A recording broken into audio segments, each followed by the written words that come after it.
तुम्हारे भजन राम को पावे, जन्म जन्म के दुख बिसरावे। तुलसीदास जी लिख रहे हैं, तुम्हारा भजन करने से राम भी मिल जाते हैं, जन्म जन्म के दुख कट जाते हैं। जन्म जन्म के दुख क्या है? आपके भीतर के संस्कार रील जैसे भरे हुए।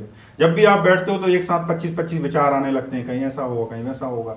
कोई नकारात्मक विचार होता है, कोई लालच का विचार होता है, कोई जलस का विचार होता है, कोई क्रोध का विचार होता है, और एक के बाद एक क्रोध के विचार, लोभ के विचार, मन के विचार आपके मन में आते रहते हैं। और आपके मन की सारी शक्ति, सारी की सारी मेमोरी पावर, जीवी, सब वो विचार खा जाते हैं।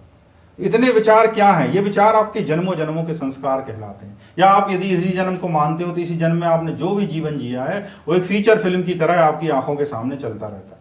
और आप जो यदि मान लीजिए कि इस विषय को नहीं समझते हो तो उसी जीवन में आप उलझे रहते हो, और आप अपने व्यक्तिगत जीवन के सारे सोपानों में बुरा बुरा ही करते हो, क्योंकि आपका किसी काम में मन नहीं लगता। पूरे टाइम इन्हीं सब बातों में आपका मन चलता रहता है कि इसने मेरे साथ ऐसा क्यों किया, इसने ऐसा क्यों कहा, इसको ऐसा नहीं कहना चाहिए था, मेरा साथ बहुत ही बुरा हुआ है, मेरे साथ बहुत अच्छा होने वाला है। ये सब जो विचार हैं, ये केवल विचार हैं जो आपके मन पे उसी तरह ग्रहण लगा देते हैं जैसे बादल जो है आकाश को ढक लेता है। हम सोचते हैं कि अंधकार फैल गया, कि अंधकार नहीं होता है, कुछ घने बादल होते हैं, उनके ऊपर पूर्ण आकाश होता है। उसी तरह ये विचार जो होते हैं, इन विचारों की श्रृंखलाएं आपको खाए पड़े रहती हैं। तो यदि आप चाहते हो कि इन विचारों से, संस्कारों से आप निकल जाओ, तो आपको समझना होगा कि ये फार्मूला कौन क्या दे रहा है। तुलसीदास जी क्या बोल रहे हैं?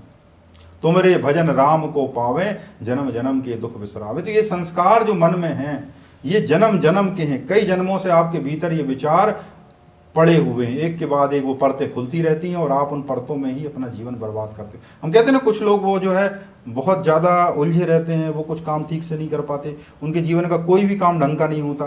क्यों नहीं होता उनके ढंग का? क्योंकि वो इन परतों में उलझे रहते हैं। कभी एक परत में उलझे रहते हैं, कभी दूसरी परत में उलझे रहते हैं, और उनके जीवन में कभी कोई बेहतरी नहीं हो पाती है। यदि आप चाहते हो कि आपकी रिलेशनशिप ठीक हो, आपका जीवन ठीक हो, आपके दुख मिटे, जन्म जन्म के दुख मिटे, इतने दुख हैं आपके जो जन्म जन्म के वो मिट जाएं, तो आपको क्या करना पड़ेगा? तुम्हारे भजन राम को पावे। हनुमान जी क्या? Gate way for Ram. Ram को सीधा अप्रोच करना थोड़ा कठिन हो जाता है, तो उनके लिए कलयुग में एक सरल व्यवस्था दी गई है, हनुमान जी की सेवा। हनुमान जी की सेवा मतलब तुम्हारे भजन राम को पावे। हनुमान जी की सेवा करोगे तो राम का गेट खुल जाएगा और राम मिल जाएंगे। इवन लोग तो ये तक कहते हैं कि हनुमान जी की भी सेवा तुम नहीं कर पाओगे, बड़ा कठिन है, तो जो हनुमान जी का भक्त हो उसकी सेवा कर दो। समझ रहे? कितनी सरल चेन रिएक्शन है। हनुमान जी का जो सेवक है, आपने उसके चरण पकड़े, हनुमान जी के चरण इनडायरेक्टली पकड़ा गए, फिर हनुमान जी के चरण पकड़ा गए तो राम की तरफ आप आ गए। वो राम की तरफ आ गए तो जन्म जन्म के दुख बिसरावे। आपके जन्म जन्म की जो रील बनी हुई है, वो रील धीरे धीरे धीरे धीरे आपकी मिटने लगती है, आपके जीवन के दुख मिटने लगते हैं। एक कहानी है ना कि एक व्यक्ति को सजा दी गई, और उस राज्य में सजा ऐसी थी कि उसको मीनार पे खड़ा कर दिया जाता था, मीनार पे छोड़ दिया जाता था, और उस मीनार पर जाने का कोई रास्ता नहीं था, कोई सीढ़ियां नहीं थी, और जो है वहां कुछ खाने पीने को नहीं मिलता था। तो थोड़ी देर में आदमी भूख प्यास के द्वारा वहां मर जाता था। तो वो उसकी पत्नी से मिलता है व्यक्ति, और वो पत्नी जो है उससे कहता है कि मैं ऊपर जा रहा हूं। तो उस पत्नी ने उससे कहा कि उसको एक काम करना, ऊपर जाके ये रेशम का कीड़ा ऊपर से नीचे की तरफ छोड़ देना, और उसके मुंह में सामने जो है शहद चटा देना।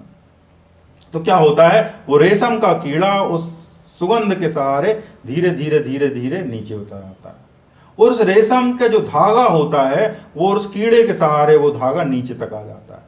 तो वो जो एक धागा नीचे की तरफ पत्नी को मिल जाता है, उसकी पत्नी जो है उस धागे से एक दूसरा धागा बांध देती है, और उसका जो पति है धीरे धीरे उस धागे से वो एक दूसरा धागा खींच लेता है, और फिर 2 धागे खींच लेता है, फिर 4 धागे खींच लेता है। खींचते खींचते खींचते खींचते ऐसा समय आता है तो एक रस्सी को ऊपर खींच लेता है, और उस रस्सी के सहारे नीचे उतर आता है। यदि आपके जीवन में बड़ी भारी विपत्ति आ गई है, बड़ा भारी कठिन समय आ गया है, और आपको एक सहारे की जरूरत है, तो आप इस वाक्य को समझें, तुम्हारे भजन राम को पावे, जन्म जन्म के दुख बिसरावे। यदि आपको थोड़ा सा भी समर्थन मिल गया, यदि मान लीजिए कि आप हनुमान जी से भी नहीं जुड़ पाए तो उनके किसी जानने वाले से जुड़ गए, जैसे कि आप ऐसा कभी कठिन समय आ जाता ना, तो आप किसी मंत्री के किसी रिश्तेदार का भी पीए का भी जानने वाला चपरासी, उसको ढूंढते हो कि भाई चपरासी मिल गया तो पीए मिल जाएगा तो मंत्री का आदमी मिल जाएगा तो मंत्री मिल जाएगा, तो आपका काम हो जाएगा। तो ऐसे ही भजन मार्ग में होता है कि आप उनका छोटे से छोटे आदमी से जुड़ जाते हो तो आपको शक्ति मिलने लगती है। वो शक्ति आपको कहाँ तक पहुंचा देती है? हनुमान जी तक पहुंचा देती है। और हनुमान जी तक जिस दिन आप पहुंच जाते हो तो फिर राम तक पहुंचना बहुत दूर नहीं है, वहां भी पहुंचना संभव है। लेकिन आप यदि सोचो कि एकदम राम के पास पहुंच जाए तो बड़ा कठिन है, क्योंकि आप जो है आप में और उसमें कई जन्मों का फासला है। वो फासला आप कई जन्मों में भी पूरा नहीं कर पाओगे। तो आपको ये स्मूथ ट्रैक बनाए गए हैं, जैसे रेशम के एक धागे से पूरी की पूरी रस्सी मीनार पे खींच ली गई थी, ऐसे ही छोटी छोटी चीजों से आप बड़ी चीजों से, बड़ी शक्तियों से जुड़ जाते हो और आपके कई कई सालों के जन्म के पाप हैं, दुख हैं, वो धीरे धीरे करके मिट जाते हैं। तो यदि आप अपने जीवन के पाप मिटाना चाहते हो, सुख पाना चाहते हो, जन्म जन्म की बेड़ियां काटना चाहते हो, तो इन लाइनों को ध्यान से पढ़ें, इनको जीवन में उतारने की कोशिश करें कि जन्म जन्म के दुख कैसे मिटते हैं और तुलसीदास जी ने ऐसा क्यों कहा। सुनने के लिए बहुत बहुत धन्यवाद। हरे कृष्ण।